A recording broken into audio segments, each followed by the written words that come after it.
So today's topic is all about how the masculine and feminine show up in friendships. We often talk about the masculine and feminine within. We talk about it in romantic relationships.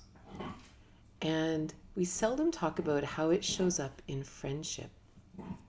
So first of all, in case you're watching the recording or you're just tuning in and you hear some weird sounds in the background, that's our puppy Stormy G, chewing on her big bone. So just in case you hear weird background sounds, we'll just pretend we're outside in nature and there just happen to be cool nature sounds around. So why do we want to talk about this? Why do we want to talk about the masculine and feminine in friendship?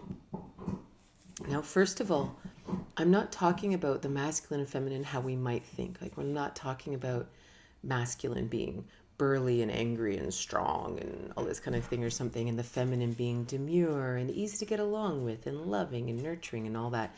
This is sort of a stereotype that we gleaned from gender roles in the past. And not even that all men are burly and angry, but because we've lived in such a time of separation and domination, like this weird paradigm we've lived in for the last couple millennia, that is what often happened. That because there was such a separation between the genders, not everywhere, but often, the masculine sort of became this controlling, angry, whatever, and they could kind of get away with anything. And the feminine was kind of like, oh, I'm so easy to get along with, and I'm pretty, and I'm soft, and nuba, or whatever. That's not masculine and feminine. That's just, it's not even male and female. It's just a weird description of what happens when you're disconnected and you still are interacting, and it becomes a power struggle. And that's something we'll talk about later, because that definitely comes up in friendships. So it's an interesting thing to be able to see that old paradigm of disconnection, control, wanting to be easy to get along with, and all that kind of thing. That definitely is going to still show up in friendships because it's part of the paradigm we're all living in, and our parents lived in, and their parents lived in. So, but we're going to talk about that in a little while. But the cool thing is, if you imagine instead the masculine and feminine to be two sides of a whole, and I don't mean like the yin-yang symbol of darkness and lightness and hot and cold and, left and right. None of that. That's not what I mean. Those are sort of the balance that says within the yin-yang symbol, all things exist. Things are either dark or light, and things are either hot or cold. And if they're balanced, we have this sort of balanced universe. The masculine and feminine that we're talking about is a dynamic relationship between two opposite poles. This could be someone giving and another person receiving. This could be someone protecting someone who's vulnerable. This could be providing structure to chaos or providing chaos to structure.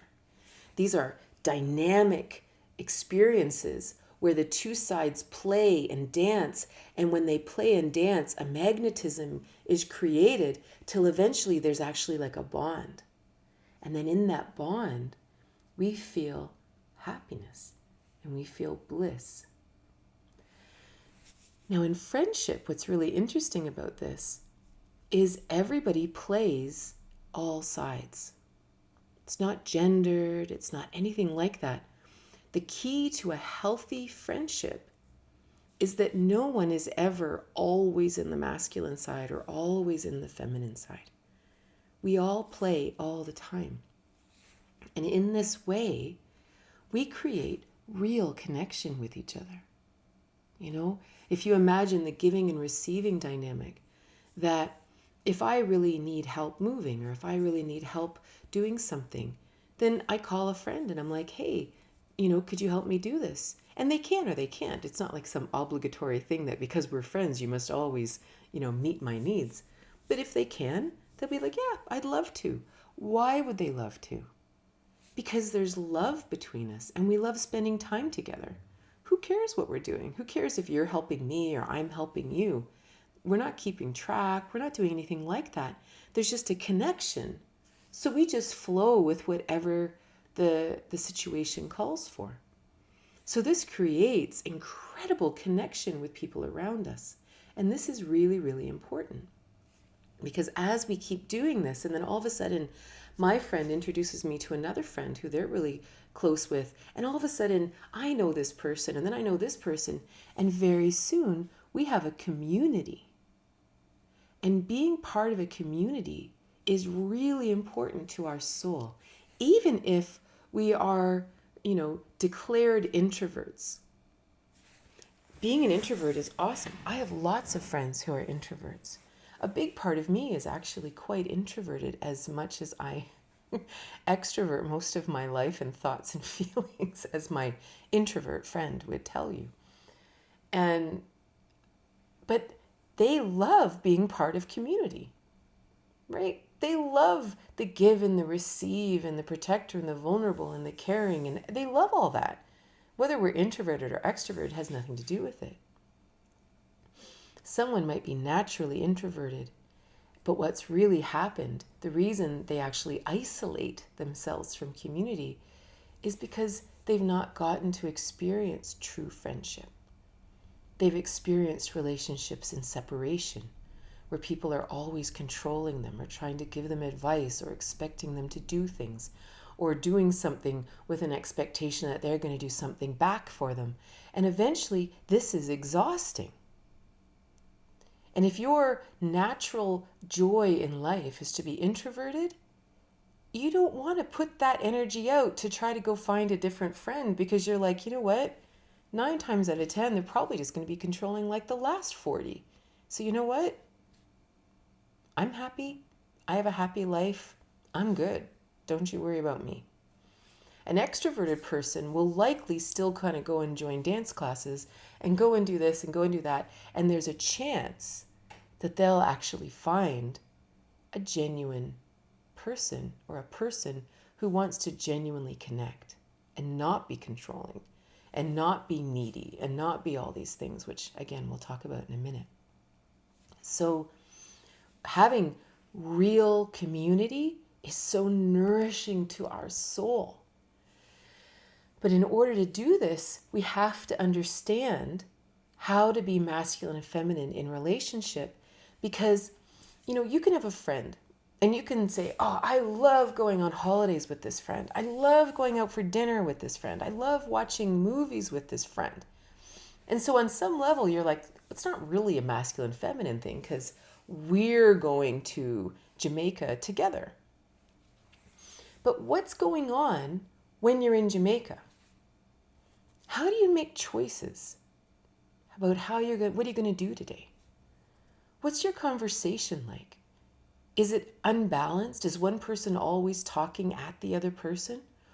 Because I'll tell you, if you're really good friends and you're not just acquaintances, or you just put up with them, or they're the only person that was available to go to Jamaica with you, but if you're really good friends, inside of that trip, you'll have beautiful conversations where one person's talking and the other person is deeply listening and integrating what the other person's saying.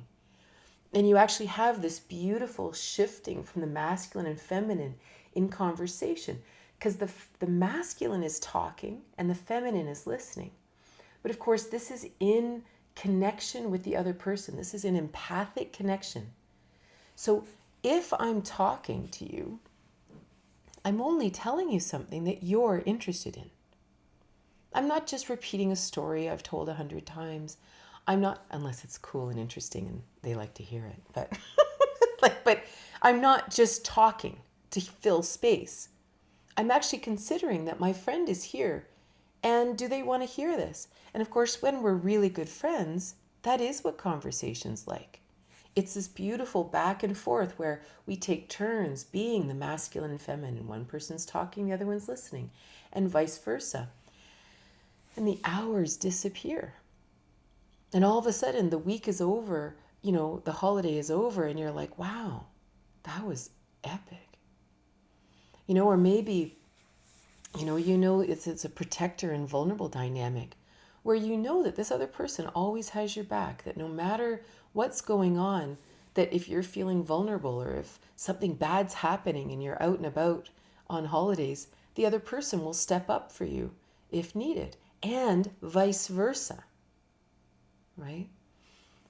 So this is really, really important. And all good friendships have this beautiful back and forth. So the other foundation I want to talk about before we get into the actual dynamics is in a good friendship, there's always safety. And what I mean by safety, it's like soul safety. And of course, on some level, that's a silly thing to say because our souls are eternal. Our soul can't be damaged. Our soul maybe has been around for as long as time, and maybe who knows what a soul really is. But when we really open up and we're vulnerable with someone, we can really be hurt. Our personality, our feelings can be hurt, which can easily make us shut down. So the question becomes, what does safety mean, actually? So the foundation of this is love. And if you've read my book, Tantric Intimacy, and you're interested in reading more about love, it's the whole first section is all about love. And the foundation of love is what the Greek would call, or the ancient Greek would call, agape. And agape is this foundational love between all people. And what it's all about is love, and it's about respect and kindness. And what respect means is that I respect that you are on your own soul's journey. I know that I'm on my soul's journey. We don't have to agree. We don't have to make the same choices. We don't have to see the world the same way. I respect that you are on a unique journey, that even you may not understand the breadth and the width and the depth of this any more than I understand my own journey or my own truth or my own next step. I fully trust that you are on a unique path. That kind of respect is so epic because it means that you can talk about anything. You can say, I'm having the craziest idea. I mean, I might be crazy. And then you share it and they can look at you and they can smile and they can go, wow, that does sound crazy. And you can laugh about it. But no one's like, you're crazy, you're a loser, you're making a bad choice. It's nothing like that. It's like, wow, that does sound crazy. What an adventure that would be. Huh.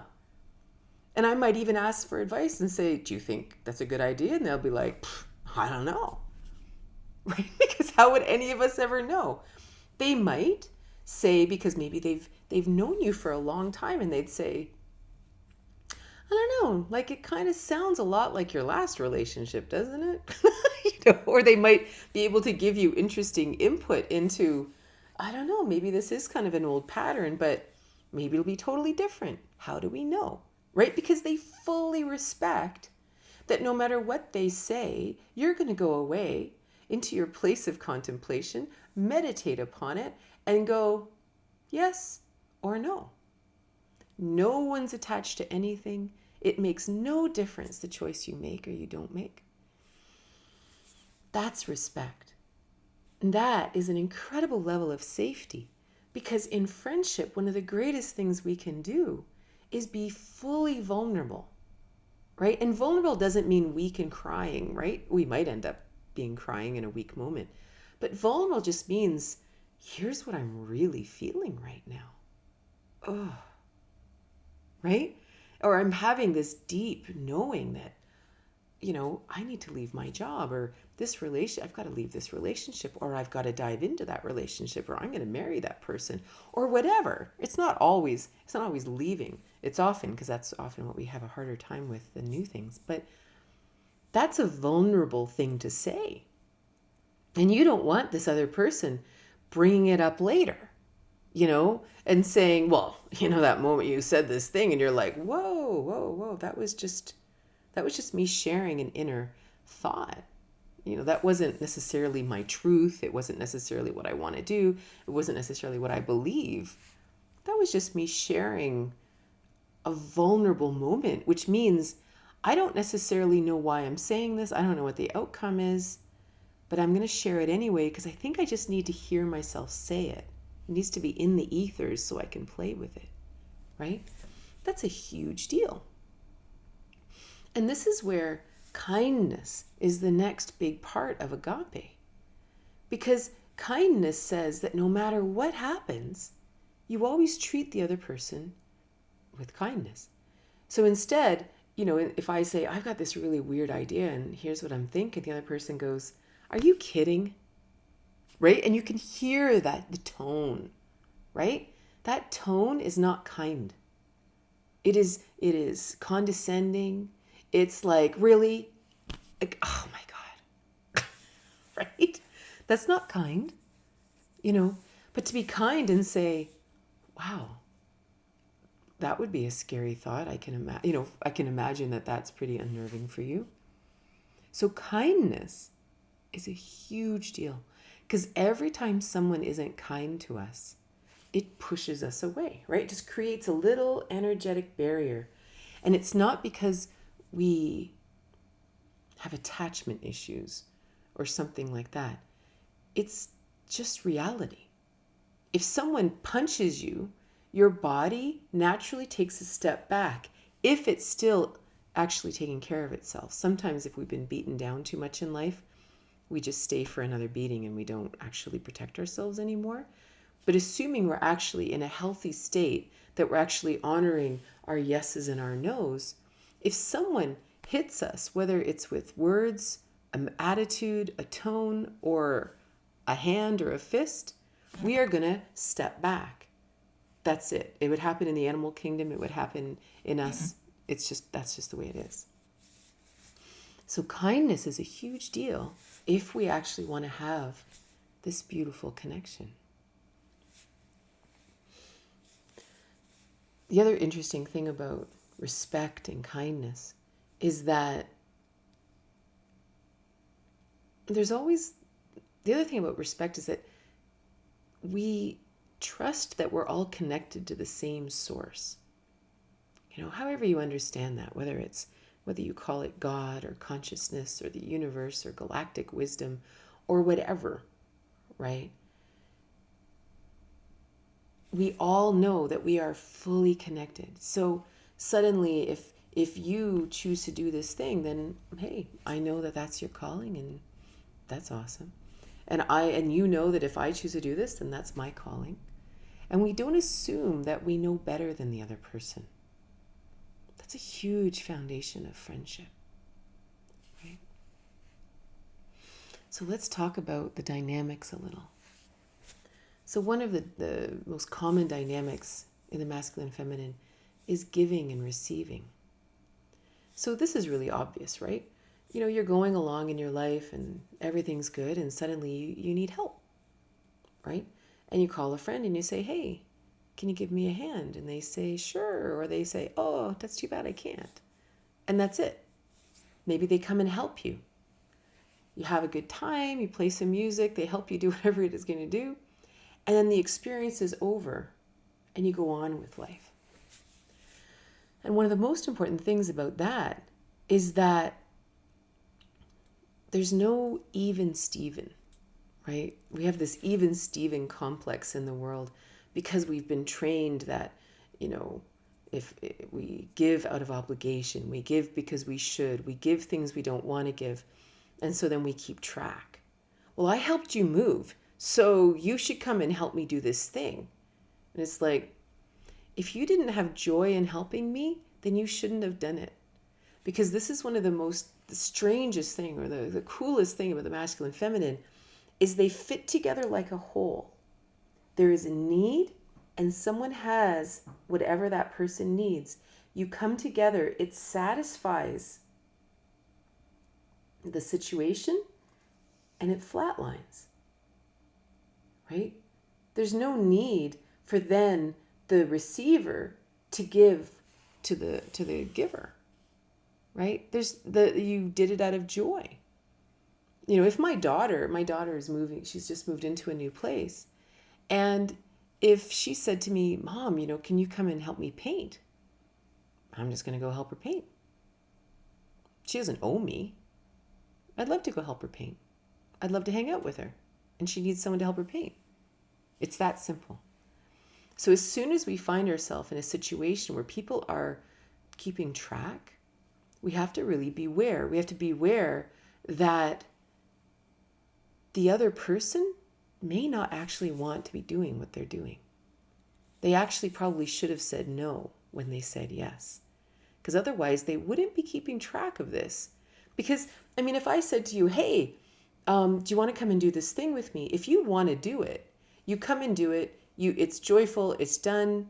And then you just go on to the next thing. You're not keeping that in your head like, okay, I did that thing. I did that thing with Katrina. I did that thing. You're just off doing the next thing because I just provided something for us to do. It's funny, even like giving and receiving, like I'll go out for dinner with my friends a lot, or lunch or whatever, or breakfast, and we go out, and sometimes one person says, oh, I'll get it. And then the next time, someone might say, oh, I'll get it. And you're like, wait a minute, did you get it last time? I don't know. That's always the conversation. No one ever remembers who got it last time because who cares? Right? It's just money. It's not important. And again, there's a huge difference between someone who expects you to get it all the time and only is ever the one that wants to be in the receiver and all that kind of thing. And we're going to talk about dysfunction in a second, right? That's a completely different thing. But in a true friendship where the energy flows, this is what I mean. It's so important that you're flowing to the masculine and feminine all the time. It doesn't even matter.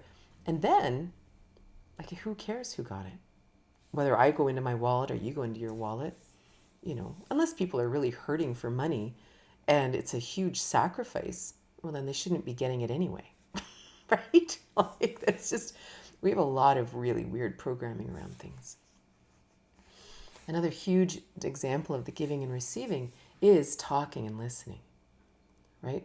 Talking and listening is almost the number one way that we, like, talking is giving, so this is the masculine, and receiving is listening. The gift of receiving, right? When somebody really needs to talk and you just listen, it's a huge deal, right? This is a huge gift. And sometimes you just need to talk. So, like, this is a really important thing. But again, we talked about the talking and listening, but to be able to have that flow back and forth, that we're always connected to the other person. We're not forcing them to listen to a story. We're not forcing anyone to look at our pictures from Jamaica, because we're conscious, what does this person want to do this? Because we do this a lot. There's a lot of forced giving, which is why we don't like to receive much. Like, there's nothing. You come up to someone and you're like, oh, did you have a nice trip? I did. Hold on, let me get my phone. I'll show you the pictures. And if it's me, I literally am like, ooh, I don't want to see the pictures. But it's up, that onus is on me to say, no, it's all good. I really don't want to see the pictures. I'd love to hear, highlights of your trip or whatever. It's something interesting if I want to talk to them. But it's really important to verbalize that and say, I'm actually not much into looking at pictures of people's trips, because we are so forced to do this all the time. So this is one dynamic that we really have to look at in friendships, that we may even have to have conversations that say, I'm studying this masculine feminine idea, and I kind of just want to clean up how we dialogue with each other, because I don't know if we're really listening to each other, or something. Might be a hard conversation, but so another dynamic is chaos and structure. And chaos is all about the wildness inside, right? It's all about anything goes. And it's nothing evil, it's nothing bad, it's nothing like, the aftermath of a tornado. It's just that anything goes. So one of the places that this shows up a lot in friendship is emotions. Because emotions, if we allow them, are very chaotic. We can't control them. We don't know. I don't know why I'm so sad. I don't know why I'm still grieving. I don't know why I'm so excited about this thing. Not always about negative things. I don't know why I'm so angry. But emotions rise and they are uncontrolled. So what happens is, your emotions are kind of flying you all over the place. But inside of us, we have a structure that can sort of help balance that chaos. And it's like, okay, maybe I'll journal. Okay, I'm going to go do some yoga. Okay, I'm going to go for a run. I'm going to do something to help me kind of process these emotions. But every so often, it's just too much and we want to dive deep into them, so we call a friend. And the friend comes over and they become that shoulder we cry on. They become the sounding board. They become this strong, still essence that we can then be all chaotic and crazy. And they literally hold space for us. And this is really important. To have that strength. And the cool thing is, the deeper I dive into my chaos, the stronger they become. They don't dive into the chaos with me. They don't go, I know, right? Men suck and I can't believe it and blah, blah, blah. They don't do that. They're not adding to your chaos. They're wanting to help you explore your chaos. And that doesn't happen by adding to it. They might, yeah, I totally get it. It's not like they're just sitting there dead silent, but they're not adding into it. And then, because what happens sometimes if we add to it, we start telling our own stories. We start oh, I know. This one time, oh my God, I totally same thing happened to me. And blah, blah, blah. And all of a sudden, we are now repeating our own chaos. And we've now forced the other person into the structure to listen to the chaos. But that's not why we showed up. That's not why our friend called us. Our friend called us to dive deep, deep, deep, deep, deep into whatever it was. Because at the root of that emotion is a truth. And we want to help them get to that truth. That's the point. That's the point of polarizing, right? If we're just having a bitch fest, then that's all it is, right? That's fine. That's just a tennis game back and forth with each other. And then everyone's good. But when we really polarize into this structure and chaos, it's a benefit, right? It really, really helps that other person.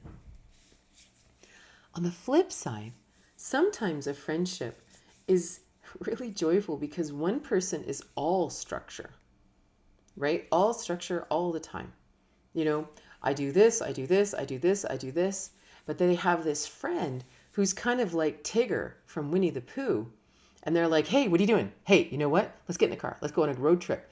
And the person who's all structure, they're kind of like, oh, I don't know, but deep down they're like, yes, right? And so this friend is sort of the party that they always get to go to, and it's great because as much as we want to be able to go back and forth, we all do have tendencies. Some of us are much more left-brained and some of us are much more right-brained. Some are both. Some love structure, some love chaos, right? This is a natural tendency, and we often do find friends who are the opposite. And sometimes we find friends that are the same. It's really not a deep statement. The other important dynamic in friendship is the protector and vulnerable. And this could be something like, you're at a bar and you're out and about and somebody's picking on you or hitting on your friend and you step in front and you go, back off, buddy. Leave my friend alone, or my friend's drunk, or whatever. Or it could even be that someone's parents are picking on them, because that's a thing, unfortunately, as adults in a lot of families. And if your friend is there, they'll step into the gap and they'll be like, you just back off and blah, blah, blah. Which is interesting because in romantic relationships, that gets really dicey. It's just a bit more challenging. There's a lot more weird relationship stuff on board there. But even more than, say, someone protecting you out in the world against someone, what a friend will often do is help strengthen your own protector. So let's say you're telling a story and you're like, I went to visit so-and-so yesterday and they said all these things and I just can't get it out of my head and I just keep thinking and it's really keeping me up at night. I don't know what to say. And your friend is so angry, or you're so angry because your friend is saying this and you're like, they can't talk to you like that. That's not okay. They shouldn't be treated. Oh, I know. No. And so what we do as a friend, because we love you, I don't want you to be treated like that. It hurts me to know that you're being treated like that. So what we do is we actually try to strengthen the protector inside of our friend. And we say, no, this is where you're allowed to say no. This is where you're allowed to leave. This is where you're allowed to make a different choice. So as a friend, it may sound kind of like they're giving advice, unwarranted, but what they're really doing is trying to help light the fire in the protector of our friend so that they're not hurt anymore and they're not picked on and they're not walked on. And that's a huge role in friendship. And when we say have each other's back, sometimes that's what it is, really helping us have our own back. But sometimes we need a friend. My kids have been great for that for me because being a people pleaser, I often will get myself into trouble in relationships where I end up upset and crying and with a headache. And my kids will just look at me and say, Mom, why did you ever agree to it to begin with? You didn't want to do it. And then they'll actually step in and almost be a new voice in my head, right? It's like, for me, the best thing I could ever have would be to have my son's voice in my head as my inner protector. What would Aaron say right now? What would Taylor say right now? It's a huge, beautiful role for our friends. So for a moment, I want to talk about friendships that are not healthy. And the number one kind of friendship that isn't healthy isn't a friendship at all, because you're not actually connected. There actually is no safety. There is no respect, and there may not even be kindness. But you hang out together a lot, and maybe you're in the same group, or maybe it's a sibling, right? But they actually are not emotionally connected to you at all. And what often happens there is they will always be in one polarity or another. So for some people, and oftentimes too, there's those, and then there's also people who have so much of their own personal struggle. They actually use the relationship with you to work out all their junk, but not in a healthy way. Not in I need a lifeline, I need a shoulder to cry on. Don't worry, next time it'll be your turn. No, I don't mean that. It's not like even Stephen like that. But it's not always one way. So for example, if someone, let's say in the protector vulnerable dynamic, someone always is the one in the vulnerable. They always have a problem. They always have a new drama. They always have a new crappy relationship. They always have a new crappy job. They never have enough money. Their parents, everyone's always mean to them, blah, blah, blah. So every time you talk to them, all they're doing is sharing this perpetual vulnerable victim state with you. And it forces you to always have to be in the protector, right? This is not a friendship. This is a codependence, right? This is where they have found someone who will always listen to them. You won't question them, because as soon as you start questioning them, they're going to, you don't even understand, and it's like, because they're playing in that victim triangle, right? Where there's the victim, the persecutor, and the savior. And they are expecting you to always be in the savior role and listen and listen and listen and listen and listen. And as soon as you say, well, you chose this, now you're in a persecutor role and now they're mad at you. So this is not a healthy friendship. This is not a friendship. It's just a codependent energy drain, right? And I don't want to be mean to people who are in that situation, but just to be clear that that's not a friendship, right? Because that's what we're talking about. That's the point of our talk today. In a very similar vein, some people in, let's say, the giving-receiving dynamic will only ever be in the receiving. And what, Adam Grant wrote a great book called Give and Take. And so he would define these people as takers. That no matter what you have to give, they take it, they never give back. And again, this isn't an even Steven question, because this is a give and take situation where they absolutely just drain you dry of everything. It could be money. It could be advice. It could be people who are constantly, well, what would you do? What would you do? What would you do? What would you do? And it doesn't matter how many times you tell them. They never do any of it anyway. They just like the dynamic and they like drawing your energy out of you, right? And so they're just always in the receiving. So this is the weird thing, right? Where we actually often want to stop giving. If we've been surrounded by takers our whole life, someone asks, hey, I'm moving this weekend. Could you give me a hand? If they're a true friend, sure, I'd love to. Because it's not one-sided. But if they're actually just a taker, if they're actually just an acquaintance, even if they've been a long time acquaintance, which we sometimes mistake as friends, but they're actually a taker, we don't want to help them move because we're always the one helping them move. We're always the one doing everything. That's different, right? And that's where it's really important to delineate between, is this an equal relationship between growing humans, or is it just a take situation?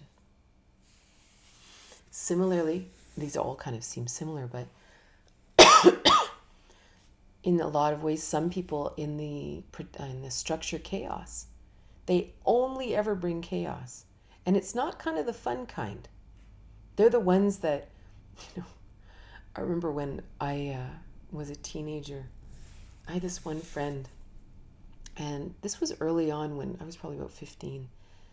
And I was really having a hard time with the fact that I was sort of a geek, right?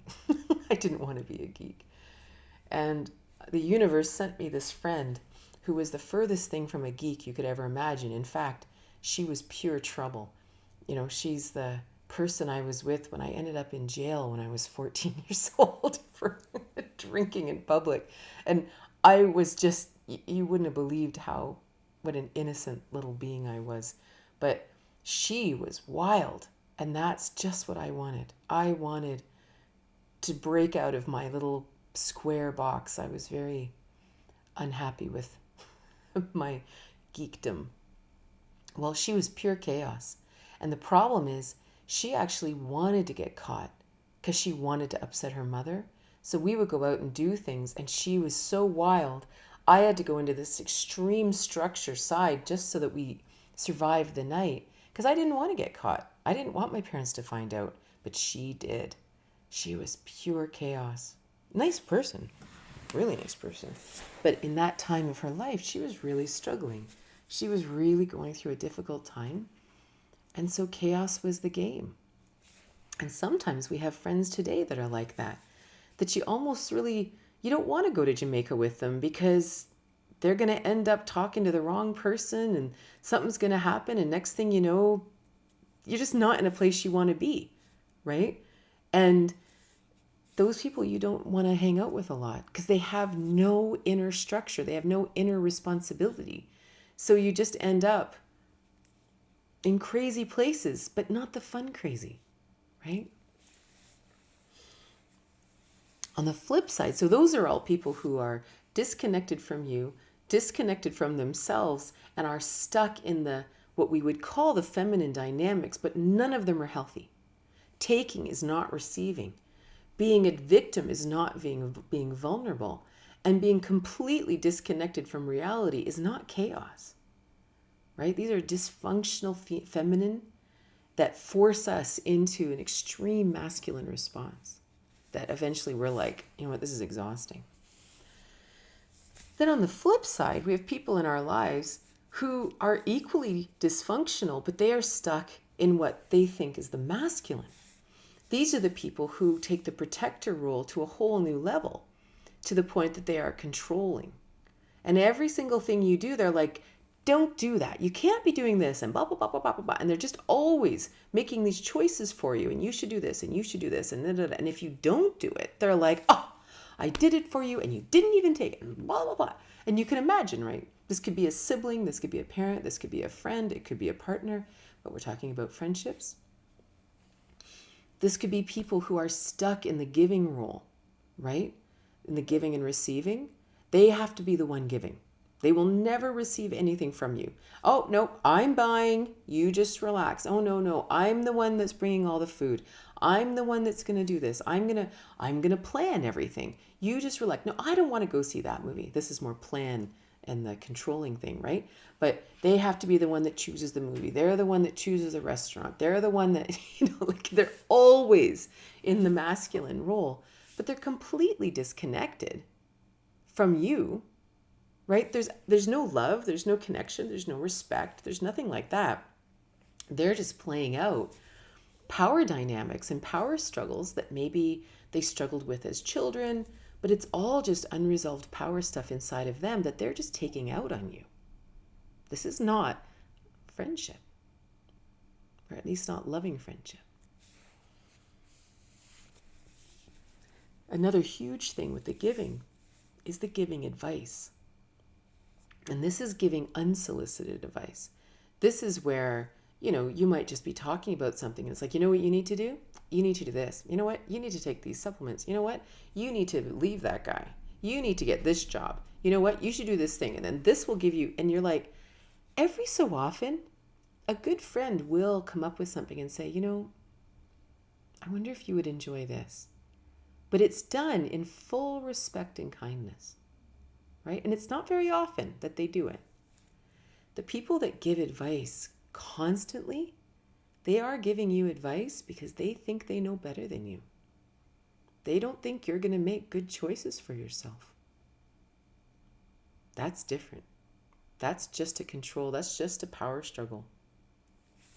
So what do you do?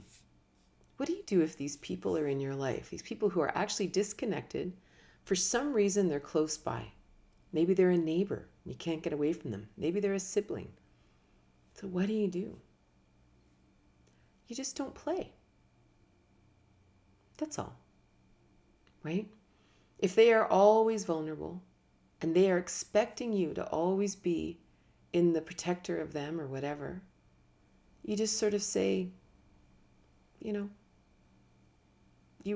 respond actually. You don't actually just sit and listen.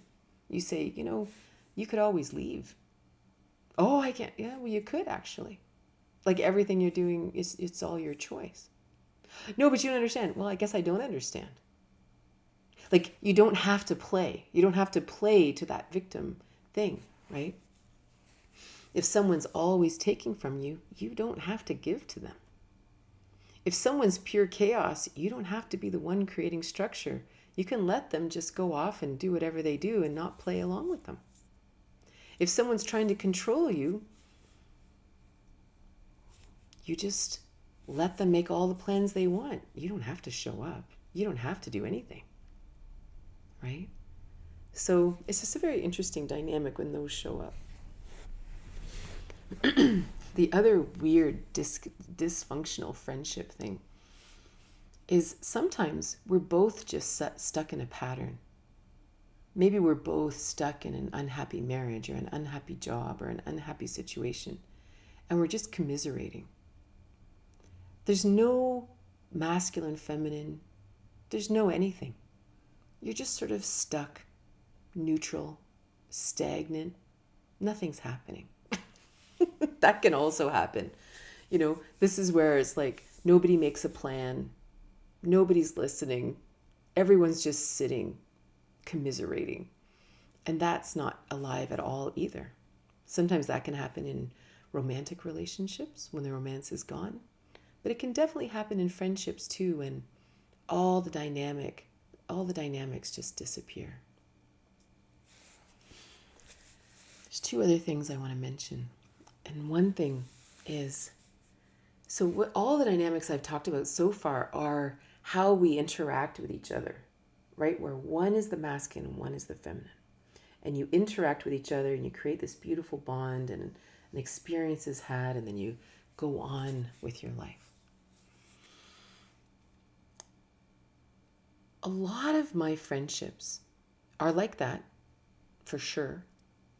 But there's something else we do that's different.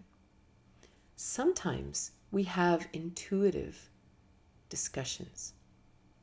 And so this is a connection between the divine and yourself, the universe in yourself, higher consciousness in yourself, however you understand that.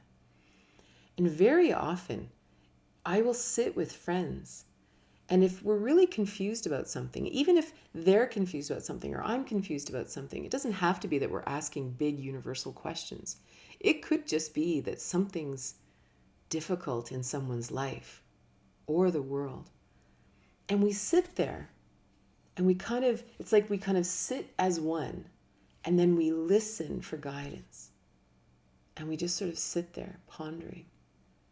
And then all of a sudden someone says, "Do you think it could be this?" Oh. And you kind of play with that for a while, and then you listen. And then you actually have this really interesting conversation. If you imagine like a room of people sitting in a circle, but the information's coming from above down into the people, and they're sharing together whatever comes to them. This is also a very interesting kind of friendship, where we're almost sharing a collective mind with the universe. And it's because we're together and we're joined together, we almost all become the feminine together, and we receive from the universe. And that is actually one of my favorite ways of being friends, is to actually listen from that space together. And that's a very exciting thing. And the last thing I want to mention is the idea of leading and following. And leading and following is interesting because we've had a lot of power struggles with disconnected leaders who are just, on ego trips. But leading and following is when one person, has a great idea and the other person's like, "All right, I'm in. That's a great idea. I love it." I saw this really interesting video a couple days ago of Matt Damon and Ben Affleck. And I'm assuming you probably know who they are. They're really great actors, and they wrote Good Will Hunting together when they were in their late 20s, got Oscars for it and what have you. And they actually grew up together. They were kids, they were young children together. And it was really interesting because recently, I guess, Ben Affleck is producing a movie and Matt Damon's acting in it. And the question that the interviewer gave them was, what's it like taking direction from your friend? What if Ben wants you to do something that you don't want to do? And Matt said, he says, nobody's got the monopoly on great ideas. And I've known Ben for a long time, and I have great respect for him. And if he sees something and he really thinks that it would be better this way, sure, I'll try it. I trust him. Why wouldn't I trust him? And of course, Ben knows that Matt will trust him, so he's also a little bit more conscious about it, right? Leading and following is a beautiful dynamic in a friendship because you respect each other. It's not forced respect. It's not like you need to respect me. You do respect them. It's a truth. So if they say, "I really have a good feeling about this. You want to come?" You're like, "Sure." Right? Because they also wouldn't have said it to you if they knew you wouldn't like it. Because they know you and love you and care about you. So friendship and the masculine and feminine, it is such a fun thing where we really get to play both sides. We get to play the masculine and feminine, which is really important because in the end, our own personal happiness comes from really having that balance within us. You know, that I am fully masculine, fully feminine inside of me. And whereas in romantic relationships, we polarize and play in the intimacy, not in life, but in the intimacy, in friendships, we don't. We always choose which polarity we want to be in depending on the situation. And so it's, I don't know, everyone gets to grow, everyone gets to play, and you get to have this amazing community. So I'm going to put my glasses on, and if you have any questions, I'd be happy to answer them. Before you mentioned staying down after being beaten down too much, could you elaborate on that and how we recognize that state and how to recover and get back up? Well, we recognize it because we just don't, the idea of going out and meeting people is, it's just not worth it. And there's a negative part to it. It's not just, I love hanging out with myself while I'm painting and listening to the birds. There's a joyfulness in that, right? It's when there's a sadness or a negative or an edge to it that I don't need anybody. I'm fine. I have everything I need right here. Don't you? Like there's an edge to it. That's when you know it's a protector that's risen, right? There's a something going on here that's protecting you from other people. So that's how you know that this is what you're doing. How to get back out there? I think a really important piece is to actually look at the relationships that placed you there. You know, who was it, like specifically, that was so exhausting, right? And it could be an energy vampire. It could be someone who's just so needy and you're just like, I don't want to think about your problems anymore. It's easier to turn my phone off. But it's really valuable to sit and know this, right? To sit and say, okay, that happened. That was one person out of 8 billion. One person did that. They are not everyone. Maybe you come from a family that's super controlling and they have an opinion on everything you do. That is just your family. Everyone's not like that, right? So it's really important to notice, who was it? What were the dynamics that got me here? Because the cool thing is when we can actually really look at it, we can also see the role that we end up playing. You know, for example, if we come from a really controlling family, maybe the message to my soul is that I need to start making choices in my life. And I need to not let other people make choices for me. That's a really big deal. Because as soon as we're making our own choices, no one else can make our choices. Do you know what I'm saying? Like the opening isn't there. The choices have been made. They can have opinions about it, but you're so clear about it. It's like, you know what? They're just people who love having opinions about anything. I don't care. I'm making choices. Because once I start making choices in my life, I start gaining confidence. And the whole process of making choices and having confidence builds and builds and builds, right? It's the same thing as if people, you know, if you've sort of been stuck with a lot of takers or energy vampires and you're just like, oh, I'd rather just stay home. Maybe our lesson, our soul's lesson, is to learn how to really speak our truth in kindness. And when someone is sort of in a real victim state, to say, you know, have you thought of making a different choice? You know, and actually learning to speak, not just having to listen all the time. Because maybe there's an action that we can take that changes everything. Maybe we need to completely break out of our pattern and go and take an art class and do something and meet an entirely new group of people. So how to recognize true friendship and when to know it's safe to truly open up. The thing is, you already know, right? Because we feel safety. Suddenly it's you've said something, it's come out of your mouth before you even realize you've said it, and you go, whoa, I can't believe I said that. I never tell anyone that. It's always interesting. Like I wrote in my book, Tantric Intimacy, there's a portion there all about sexual healing. And of course, this is really intimate, right? You're with a partner and maybe you've had sexual trauma and that kind of thing. The most important thing for the person that's on the healing end of that dynamic is that they fully trust the person giving, whatever that is. But the key is the person giving should never have to say, you can trust me. Or they should never say to you, trust me. You have to learn to trust people. Trust is a integral, primal safety mechanism.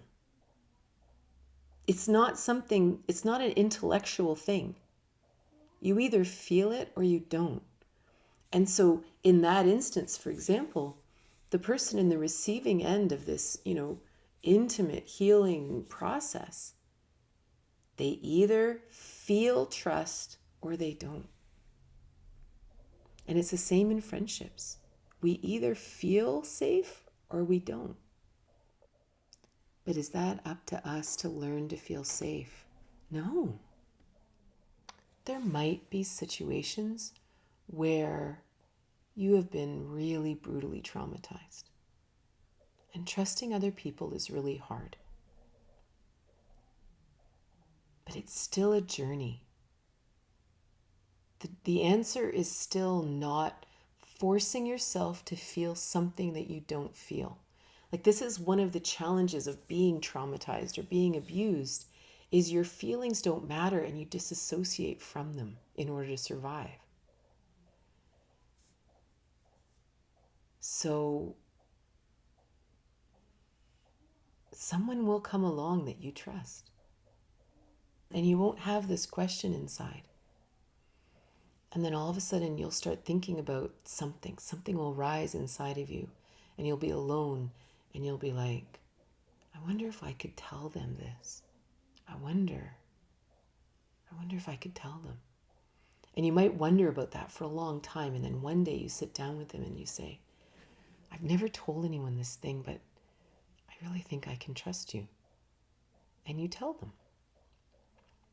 But it's your journey. Like, you know what I mean? It's us that have to come to that place where we really, really feel it.